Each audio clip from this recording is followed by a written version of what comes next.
In 1945, British and American pilots had rained death and destruction on Germany. Now, in 1948, they were flying again to Berlin.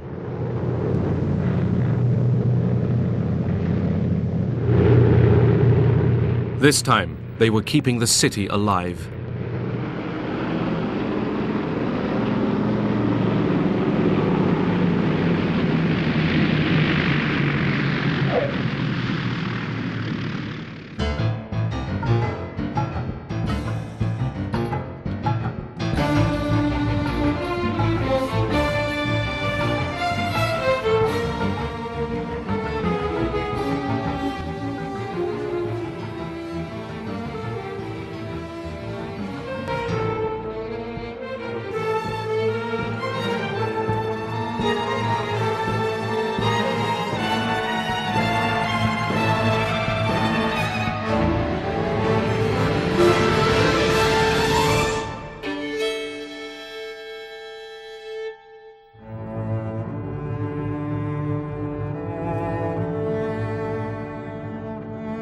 Berliners were a beaten people in 1945.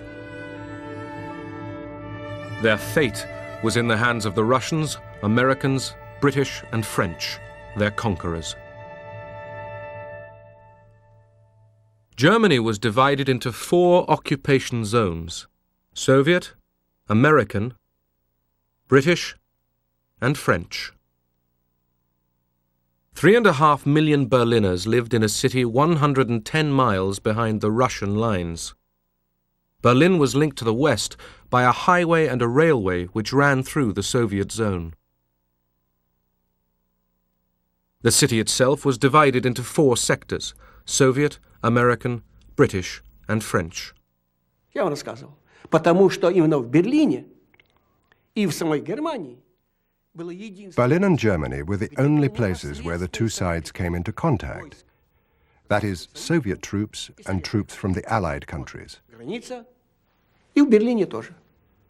В других местах мы нигде не имели прямого. In other places, we didn't have direct contact between our two armed forces. Это была одна из причин того. That was one of the reasons why Berlin became a battlefield for the Cold War. Вот этой холодной войны. Berliners had lived a precarious existence for years. Food was at near starvation levels, and currency was worthless. The black market was king. Man tauschte also, und das, was man auf Bezug We bartered everything. Ich will mal sagen, wer nicht raucht. A non-smoker who got cigarettes with his ration cards would gladly take them, because he could barter them for something more useful. Naturally, we all did it. Cigarettes were our currency. The black market was the only thing that kept us alive. British Foreign Secretary Ernest Bevin had a plan for Germany. He didn't like the Germans, but believed that European recovery depended on them.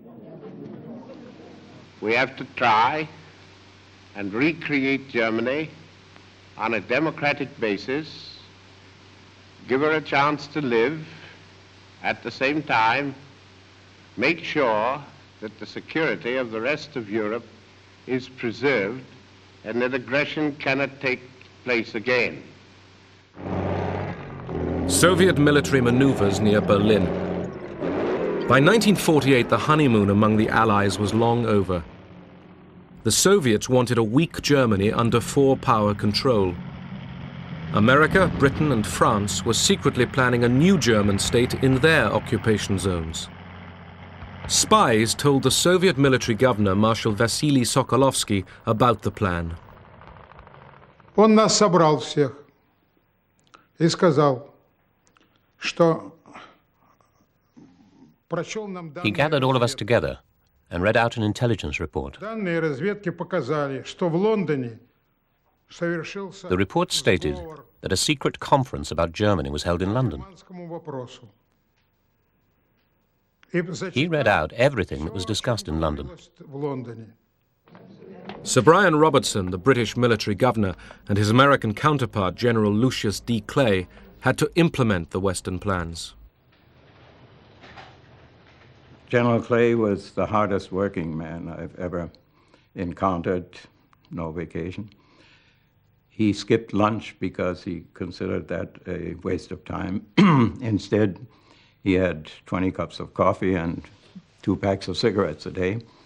What impressed me particularly was his fantastic ability to absorb difficult questions that were quite outside of the framework of his experience. After all, he was a professional soldier. The Allied Control Council met regularly in Berlin. Usually, as here, the proceedings followed a well-worn path. The American General Clay and his Western partners exchanged routine information with their Soviet counterparts. But on March 20th, 1948, Sokolovsky wanted more. He spoke in a very tactful and polite fashion, in a very restrained way. He said, "Could you please fill us in? Tell us what happened at the meeting in London." Clay replied that they weren't going to look into it. Sokolovsky then asked what was the point of having a control council if they were not going to tell us what went on in London, and if they kept secret from us the various issues concerning Germany. Have we or haven't we got a control council? The Russian just stood up, and he had about 5 or 6 of them on the left and the right of him, and they just walked out, which was not called for, because when they closed the meeting, it was always done in a professional manner. And the general just told everybody to stay put because the meeting wasn't over.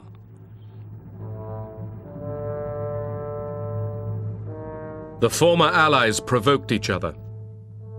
The West had no intention of budging from Berlin, but knew the Soviets wanted them out. They feared Stalin might risk war to achieve it.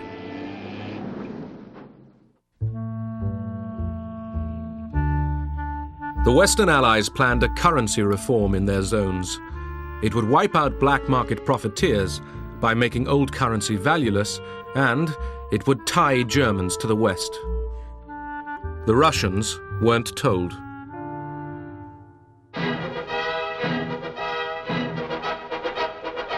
May Day 1948. In the Soviet zone, Stalin had merged the Socialist and Communist parties. The new grouping, the Socialist Unity Party, was out in strength. There was even a sideswipe at Winston Churchill.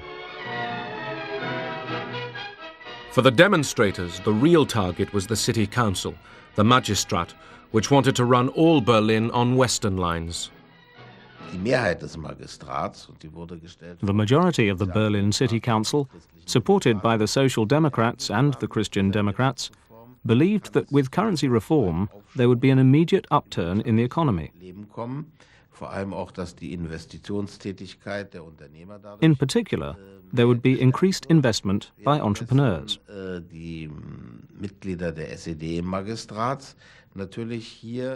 On the other hand, the Socialist Unity Party councillors saw it as a threat to the still incomplete nationalization of property which had belonged to the big companies, to war criminals, and to Nazi Party members. Generally, to all those whom the Socialist Unity Party blamed for supporting Hitler in 1933.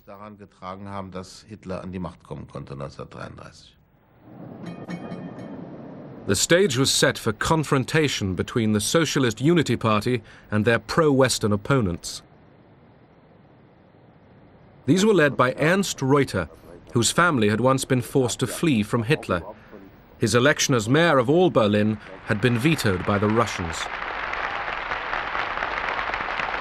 Es allen klar wurde, dass der kommunistische Diktaturwille jedes Mittel benutzen wird, seine Macht im Schatten des russischen Imperialismus aufzurichten, da haben wir in Berlin. It was a very tense atmosphere again, full of possibilities that the Russians would try to enforce their power in that part of the country, in the city of Berlin, of course, that maybe the family again would have to flee from dictatorship. West Germans lined up for their new money, the Deutschmark. Each person could exchange 40 marks and only 40 marks. All other old money was worthless. The Soviets retaliated by issuing their own new currency, which they insisted would include all of Berlin. Currency and political power were synonymous at that time. And therefore it was so important that the Western currency, the D-Mark, had to be introduced into West Berlin and not the Eastern German currency. General Clay and the Western Allies were persuaded by Ernst Reuter to issue the new Deutschmark in West Berlin. The new Deutschmark, stamped with a B for Berlin, was introduced in the western sectors on June the 23rd. There were now two currencies in the city. Berliners discovered that the Western D-marks were worth more.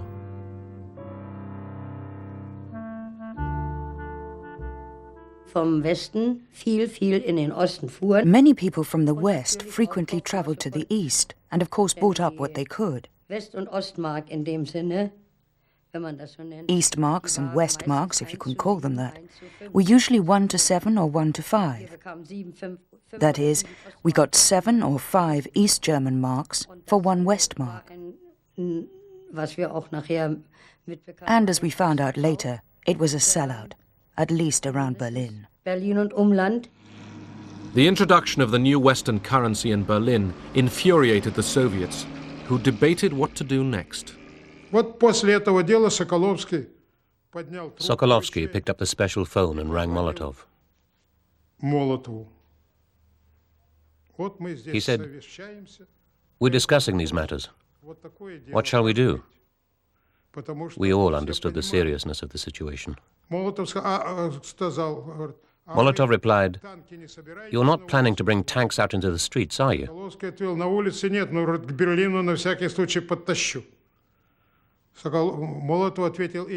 Sokolovsky said, "No, not in the streets, but I'll move them closer to Berlin."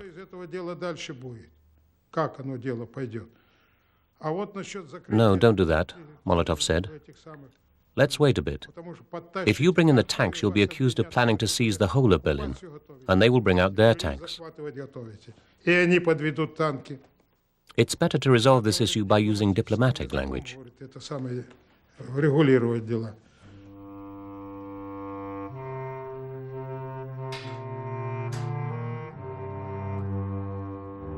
The Soviets blocked all major road, rail and canal links between West Berlin and Western Germany. They made no concerted effort to seal every route, but delivery of the 12,000 tons of food and coal normally supplied by the West to Berlin every day was now impossible. The Soviets cut electricity supplies to factories and offices. West Berliners could do little. Their only large power station had been dismantled for reparations by the Soviets in 1945.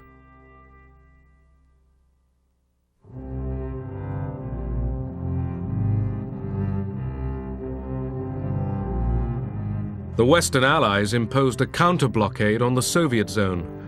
Workers throughout the whole of Berlin faced unemployment and hardship.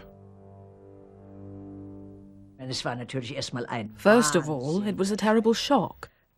Wherever you went, everyone asked, "Oh my God, what will happen to us now?"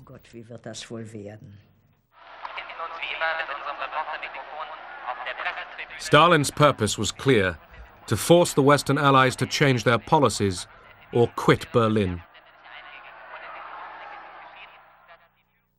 In 1945, the Western Allies had made a written agreement with the Soviets. planes could fly along 3 air corridors 20 miles wide to 2 Berlin airfields, Tempelhof and Gatow. Seaplanes could also set down on Lake Havel. The British responded to the challenge. They planned an airlift. Foreign Secretary Bevin put his weight behind the idea. The physical suffering of 2.5 million people in Berlin to try and influence the Allies, the Western powers, in their treatment of the Germans, and to try to force us out is one which we are unable to accept. General Clay, the American commander, didn't believe an airlift would work. He had wanted to test Soviet resolve by running an armed convoy through the blockade. Reluctantly, he agreed to pursue the airlift idea with Ernst Reuter. Clay said that this would mean extreme hardship and how little we could bring in at first. And he asked Reuter point blank, do you think the Berliners will be able to take it? Reuter quietly replied, you take care of the airlift, I'll take care of the Berliners. And Clay said that was good enough. He called up General LeMay and said, General, we're going to haul coal into Berlin. Coal? General LeMay said. He said, yeah, we're going to keep this city alive. The Berlin airlift began at the end of June. The Americans called it Operation Vittles. The British, Plain Fare. The airlift had to deliver 2,000 tons of supplies a day. Without it, West Berliners couldn't survive. They had coal for only 45 days and food for only 36.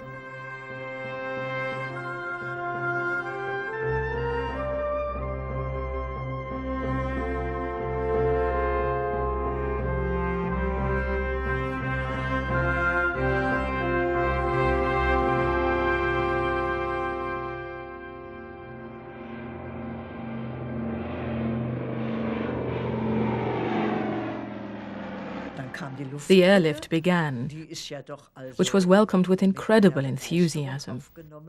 People had such confidence in it. It was really remarkable.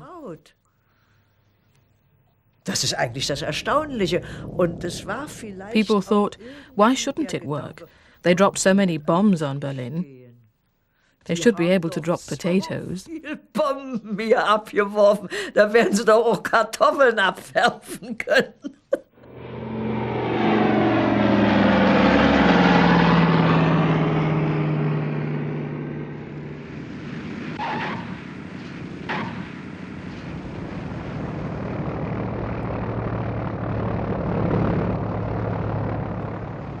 Thousands of Berliners found jobs and one hot meal a day working for the airlift. We were divided into work gangs, supervised by an American overseer. Each gang was ordered one by one to the planes as they came in.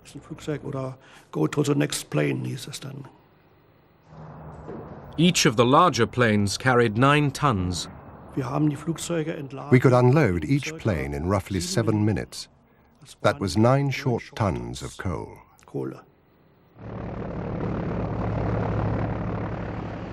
The British hired civilian operators.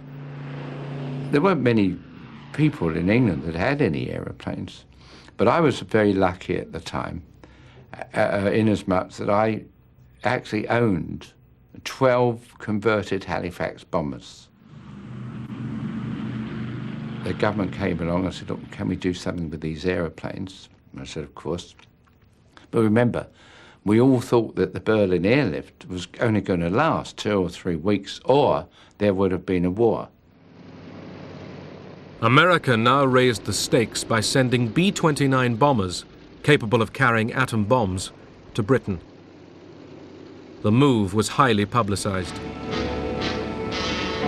These are the men whose nerve-wracking job it may be to fight their way through weather and red obstruction. So grave is the crisis that General Clay is recalled to Washington to report on the situation. He is greeted by Secretary of the Army Royal and then is welcomed by Chief of Staff Omar Bradley. On his shoulders may rest the responsibility for peace or war, and the Commander-in-Chief at the White House awaits his appraisal of the most explosive situation yet in the struggle between East and West. Clay argued once again that he be allowed to confront the Soviets with an armed convoy. Now, if the Soviets stepped aside and the convoy went through, then peace would continue. If they chose not to let the convoy through, then it meant war. It was just that simple.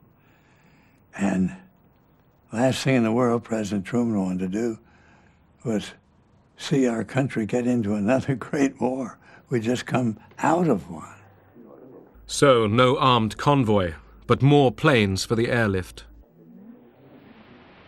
Since I have been in Washington, I have been assured of an additional supply of C-54s, which carry 10 tons, to replace the C-47s. And this will enable us to build our airlift up to 4,500 tons a day.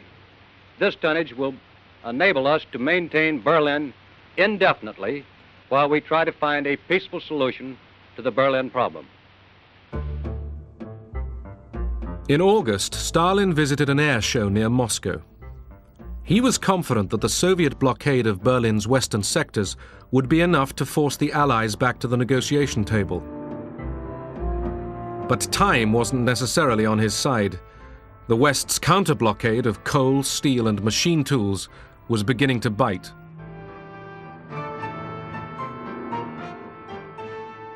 When Western diplomats asked for talks, he agreed. Stalin was very calm. He smoked. He didn't walk about like he usually did.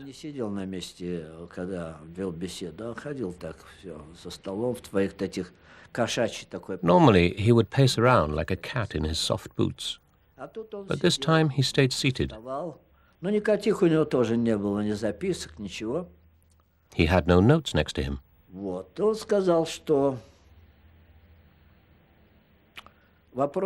He said, the question is very important from an economic point of view.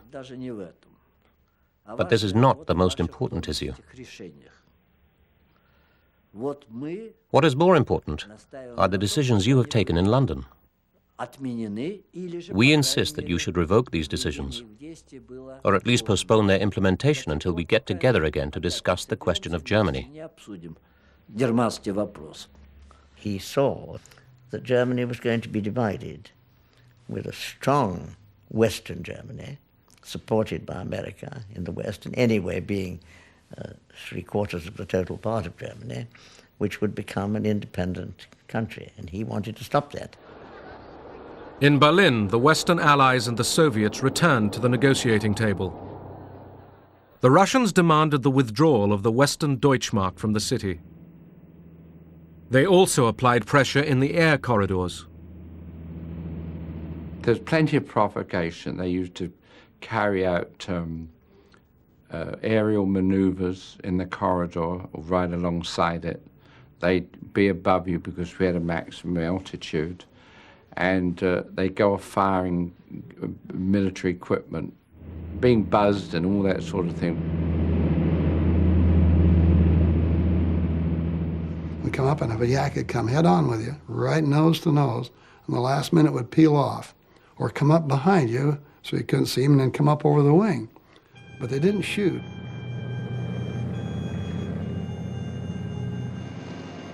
Bad weather caused delays and accidents. The airlift was not delivering enough food, and virtually no coal had been stockpiled for the harsh winter to come.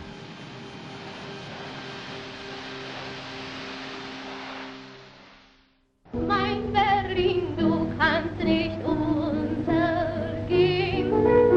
Du wirst genauso schön wie einst erstehen, wenn die Lichter wieder glühen.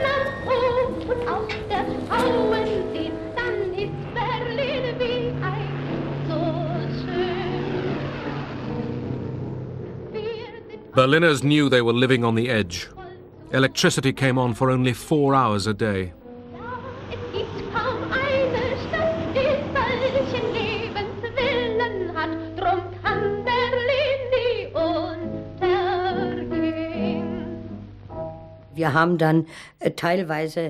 We did the washing at night. Because I had a small baby, I had to boil the nappies and do the cooking.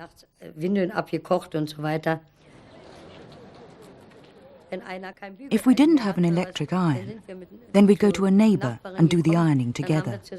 It's always the same in bad times. People stick together through thick and thin. The Soviet blockade didn't prevent West Berliners from moving about freely within the city. The eastern sector behind the Brandenburg Gate could be very enticing. I often went across into East Berlin. If you wanted to go out, you had to go into the eastern sector. There were dance halls, there was music, there was electric lighting. The rooms were heated and normal peacetime conditions prevailed.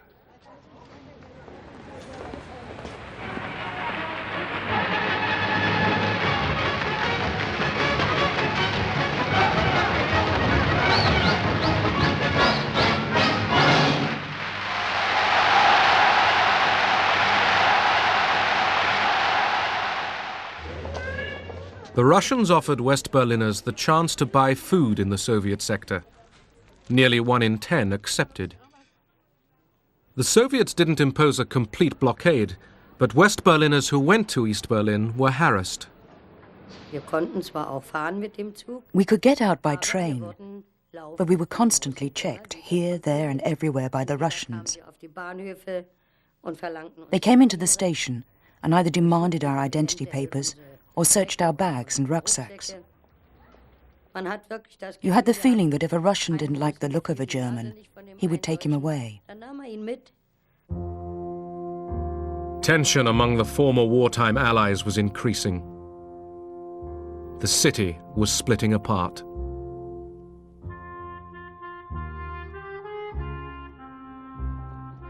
On September the 6th, communist-led activists converged on a full meeting of the city council in East Berlin. They were looking for trouble. These were not spontaneous outbursts from the people. They were, on the contrary, demonstrations, which party members and sympathizers had been ordered to attend.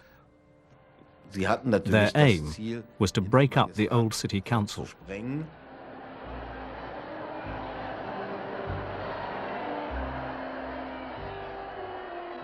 We wanted to begin the session, but Speaker Suhr couldn't get it started because communist gangs had made it their business to be there.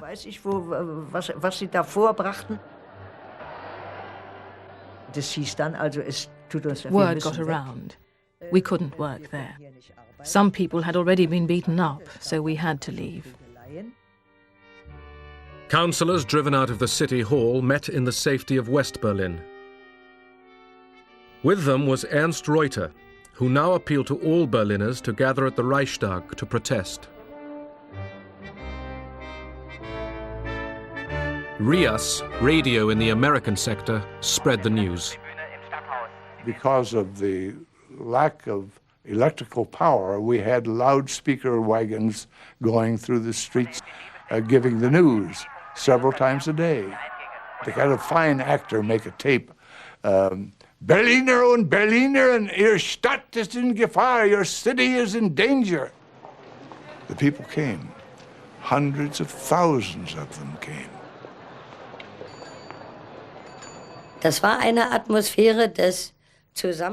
This was a show of unity by the people of Berlin. There was nothing else in our heads but the thought, we stand united. We are against the Russians and we support the Western Allies. Nearly 300,000 Berliners, many from the east, assembled at the Reichstag. The view of the Berlin politicians, there was a possibility that the Western Allies might be ready to come to a to a compromise with the Russians, which would be a detrimental compromise for Germany. They rallied that meeting to demonstrate that the population of Berlin was decided to stand for their freedom and for democracy.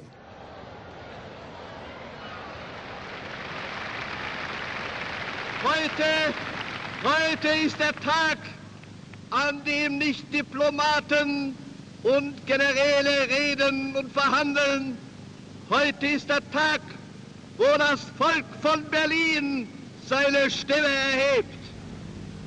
Ihr Völker in Amerika, in England, in Frankreich, in Italien, schaut auf diese Stadt und erkennt, dass ihr diese Stadt und dieses Volk nicht preisgeben dürft, nicht preisgeben könnt.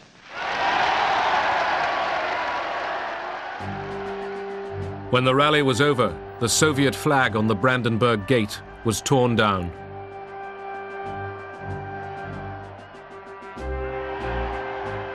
East Sector police and Soviet soldiers opened fire. 12 people were injured. One young Berliner was killed.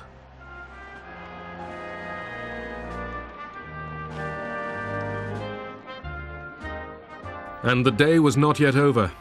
A delegation went to the Allied Control Council, where they feared a deal with Stalin to withdraw the Western D-Mark from Berlin was being hatched.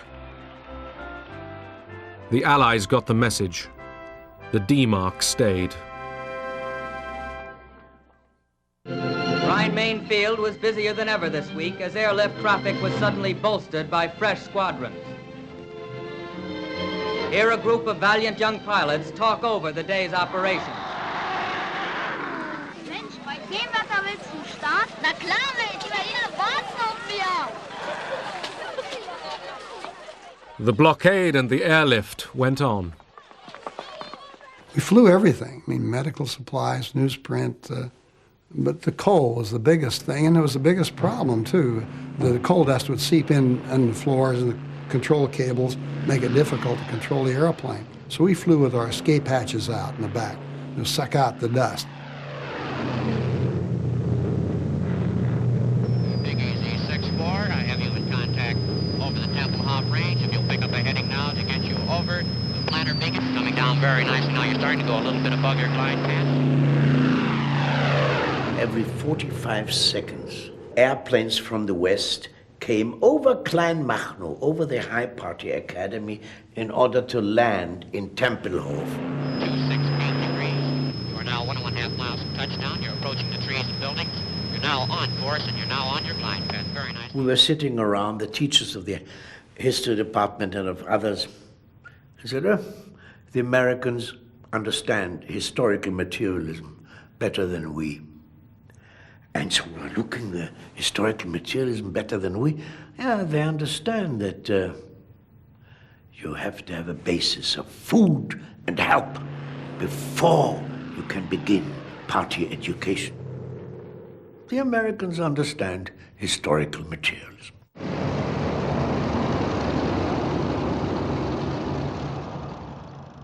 Airlift pilots could fly up to 3 missions every day. An American pilot brought his own 8mm movie camera. I went back to Berlin to get this picture. Inside the barbed wire, kids came up on the other side of the barbed wire, looked at me in the uniform, came up and started talking to me. How many sacks of flour you got? You know, how's it going to be tomorrow? They got off the subject of flour very quickly, on the subject of freedom. And said, look, he said, someday we'll have enough to eat. Just give us a little. Just don't give up on us when the weather gets bad. We'll have enough.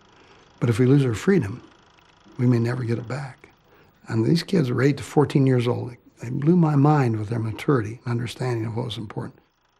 Halvorsen promised the children that he would return with chewing gum and chocolate dropped from tiny parachutes.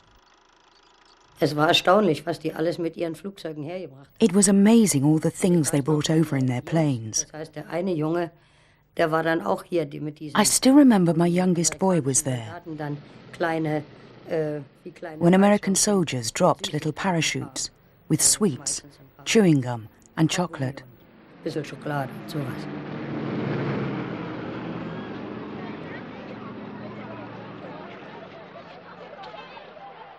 Word of Halverson, the candy bomber, spread quickly. He was summoned to see his commanding officer. He really chewed me out. And then he reached into the counter, pulled out a newspaper, and there on the front page was an airplane with parachutes coming out of it. He says, "You almost hit a German newspaper man in the head with a candy bar in Berlin yesterday." And he's got this story all over the world. He said the general read it and called me to find out what was going on. I didn't know anything about it. "I'll never get promoted. Why didn't you tell me?" I said, "I didn't think you'd approve it, sir." He says, "You're right, but the general thinks it's a good idea. Keep doing it." For both East and West, radio was an important weapon in the propaganda war. Es spricht Roman Kwalek. Radio in the American sector, RIAS, was run by William Heimlich. I introduced American broadcasting techniques on the theory that if the audience isn't there, you can't convince them of anything. So my number one priority was get people to listen. How do you get people to listen? You give them good, entertaining programs, solid news that they could depend upon. Trotz ungünstiger Witterung und niedriger Wolkendecke vollzog sich auch heute der Lufttransportverkehr nach Berlin planmäßig. Am frühen Nachmittag trafen die ersten Skymaster-Maschinen mit je 8 Tonnen Steinkohle an Bord in Tempelhof ein. A young Berlin dancer called Christina Olsen became a popular RIAS performer, and later Mrs. Heimlich. I read the headlines, and then I would make fun of whatever the Russians or East Germans did. Das versteh ich nicht, dazu bin ich noch zu klein. Doch die Russen, die müssten doch das eigentlich verstehen. Which means I'm too little to understand all these happenings, but the public could certainly get it. And it became a very famous slogan in Berlin, and so I became the voice of Berlin. Werden Sie am Sonntag wählen? Ja, ja. Und Sie? Selbstverständlich. Aber natürlich werde ich wählen. Darf ich Sie auch noch schnell fragen, ob Sie am Sonntag wählen Aber werden? selbstverständlich werden wir wählen. In December 1948, West Berliners voted for a new council to run their half of the city. The Socialist Unity Party, which dominated the old council in the Soviet sector, boycotted the elections. Wir sind im Moment als Stadt gespalten. For the moment, we are a divided city. There is nothing we can do about it. Our survival now depends on developing extremely strong ties with West Germany. Ernst Reuter was now mayor, with Louisa Schroeder as his deputy, but only in one half of Berlin.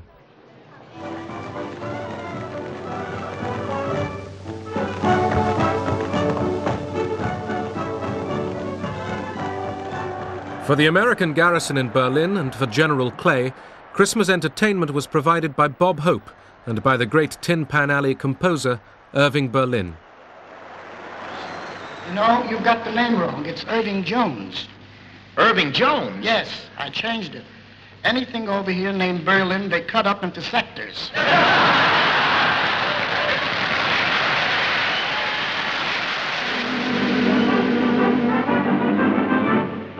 Not long ago, a group we called the Air Corps helped win the war and took a bow.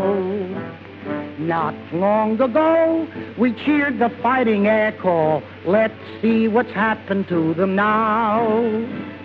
Operation Biddles, there's Lindsay on the way. And rolling wheat and hay, and everything's okay. Operation Biddles, as in the night we go. We won't forget to blow against the wall. Operation Vittles, the American code name for the airlift, was working at last, thanks to an unusually mild winter. On Easter Sunday 1949, a record 13,000 tons was airlifted in 24 hours. The gamble had worked. Berlin could be supplied indefinitely by air. We lived at Karlshorst. and could hear the noise of the aeroplanes which delivered everything, including chocolate and Christmas presents.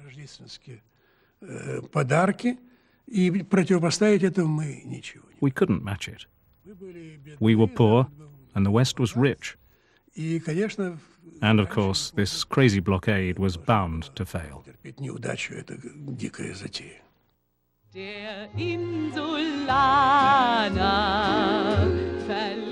The Soviets had failed to drive the British, Americans and French out of Berlin. The Allied counter-blockade was hurting the Soviet zone. On May 12, 1949, Stalin called it quits. As midnight nears, tension mounts at the British frontier control post. Familiar with the old Russian habit of changing their minds when it suits them, seasoned campaigners could not quite grasp this new mood of cooperation.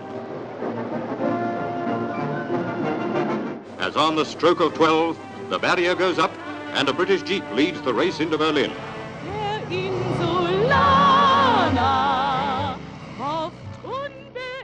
Many people thought the ending of the Berlin blockade meant an end to the Cold War.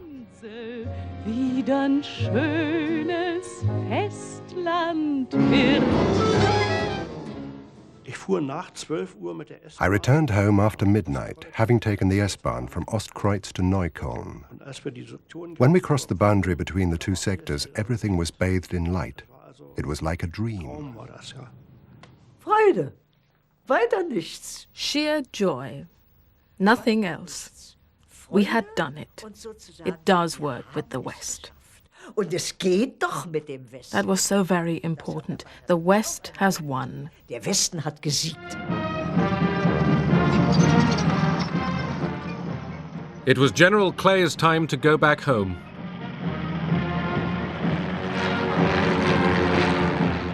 After a goodbye parade, he paid a final visit to Berlin. So then he asked me to go with him to the final farewell ceremony at City Hall, and Adenauer and all the top German officials had been flown in. That was a very impressive farewell ceremony, and as so often, nobody had thought of providing a separate microphone for the interpreter. This happened to me time and again, which meant I had to lean over practically cheek to General Clay to speak into the microphone. And in the strong light, I could see that there were tears in his eyes. I shall not use the English word goodbye, but rather try to say to you, Auf Wiedersehen.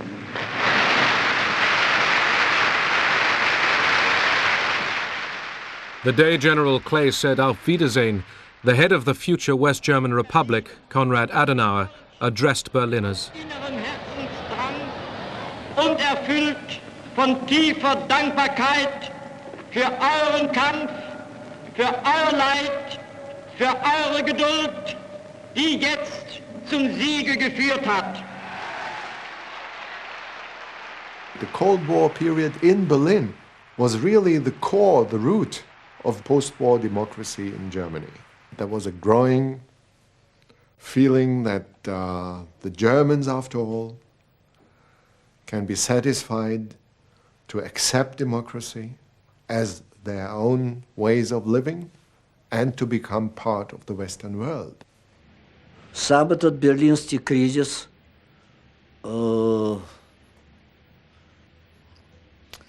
привел, конечно... The Berlin crisis, on reflection, resulted in a division of Europe. The government in West Germany was created, and 2 weeks later, on our side, the German Democratic Republic was born. That division went right across Germany. In April 1949, British Foreign Secretary Bevin's dream of a strategic alliance between Western Europe and North America came true with the signing of the North Atlantic Treaty. The overall success of the Berlin Airlift was, first of all, it persuaded a lot of very frightened people throughout Europe that they had to come into the Atlantic Alliance, which provided the security for the general feeling that we are safe in spite of these very much larger Russian forces which were next door.